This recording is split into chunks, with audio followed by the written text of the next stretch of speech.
करेगुट्टा की पहाड़ियों पर ऑपरेशन संकल्प 14 दिनों से जारी है। पहाड़ी पर आगे बढ़ रहे हैं सुरक्षा बलों के जवान, लेकिन उनके सामने आईईडी एक बड़ी समस्या बनकर आ रहा है।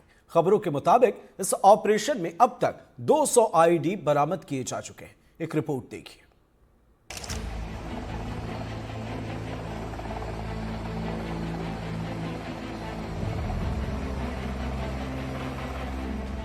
करेगुट्टा की वो पहाड़ियां जिसे नक्सलियों का सबसे बड़ा ठिकाना बताया जाता है, वहां करीब 14 दिनों यानी कि 330 घंटों से ऑपरेशन संकल्प जारी है।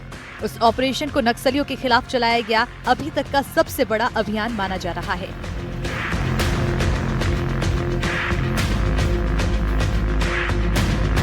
हालांकि 14 दिन बाद भी इस अभियान में वो सफलता नहीं मिली है जिसकी उम्मीद की जा रही थी। ऐसा दावा है कि पहाड़ी क्षेत्र में सुरक्षा बलों ने नक्सलियों की बटालियन नंबर 1 को घेर रखा है, जिसमें हिडमा समेत बड़े नक्सलियों के घिरे होने के दावे भी किए जा रहे हैं।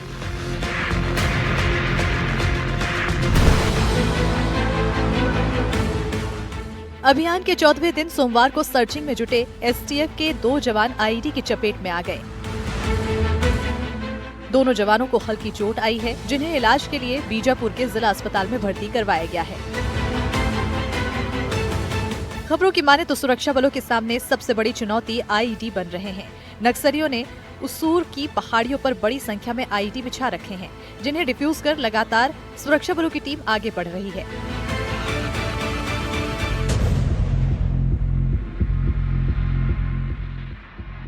जानकारी के मुताबिक अब तक इस इलाके में 200 से ज्यादा आईईडी रिकवर की गई है, जिन्हें सुरक्षा बलों को निशाना बनाने के लिए नक्सलियों ने बिछाया था।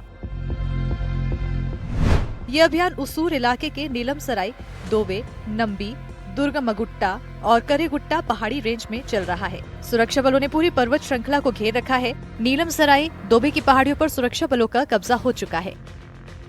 दरअसल सालों से नक्सलियों के लिए ये इलाका सेफ जोन रहा है, इसलिए यहाँ की परिस्थितियों से नक्सली अच्छे से वाकिफ हैं। दूसरी तरफ आगे बढ़ रहे सुरक्षा बलों के लिए ये रास्ते हर दिन नए खतरे लेकर आ रहे हैं, जो ऑपरेशन की रफ्तार भले ही कम कर दे, लेकिन सुरक्षा बलों के हौसले के आगे ये खतरे भी पस्त नजर आ रहे हैं।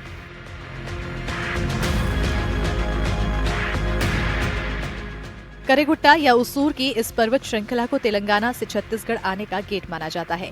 ऐसे में एक बार इन पर सुरक्षा बलों का कब्जा हो गया तो तेलंगाना से छत्तीसगढ़ आने वाले नक्सलियों का यह आसान और सुरक्षित रास्ता बंद हो जाएगा, जो इस अभियान की एक बड़ी सफलता के रूप में देखा जाएगा। Bureau report, NDTV.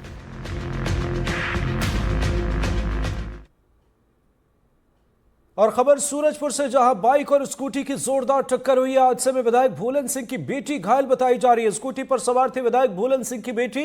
जिला अस्पताल में चल रहा है युवती का इलाज। बाइक स्कूटी की टक्कर का वीडियो भी सामने आया, आपको तस्वीरें दिखा रहे हैं। हादसे के बाद बाइक सवार फरार है, तलाश जारी है। ये देखिए आप तस्वीर, सूरजपुर की तस्वीर है। बाइक और स्कूटी की टक्कर होती है और बताया जा रहा है कि स्कूटी पर विधायक भूलन सिंह की बेटी सवार थी, जो कि घायल है, जिसका अस्पताल में इलाज जारी है। उधर अस्पताल की भी हम आपको तस्वीर दिखा रहे हैं और इस मामले में बताया जा रहा है कि बाइक सवार युवक जो है वो फरार है। पुलिस इसकी तलाश में जुटी हुई है। ओबीसी अभ्यर्थी को एसटी आरक्षण का लाभ दिए जाने के मामले में लोक सेवा आयोग और राज्यपाल के बाद अब सरकार के मंत्री केदार कश्यप से शिकायत हुई है। छत्तीसगढ़ लोक सेवा आयोग में अनुसूचित जनजाति वर्ग का फर्जी प्रमाण पत्र पेश करने का कोरिया के बैकुंठपुर के रहने वाले अभ्यर्थी अन्नू प्रसाद पर आरोप है। इसी को लेकर अन्नू प्रसाद के खिलाफ अंजू पाथरे के परिजनों ने जांच और कार्रवाई के लिए पहले राज्यपाल और अब मंत्री से शिकायत की है। इससे पहले अंजू पाथरे ने लोक सेवा आयोग में भी जांच और कार्रवाई के लिए शिकायत की थी। मामले में मंत्री केदार कश्यप ने संज्ञान लेते हुए कार्रवाई की बात कही है।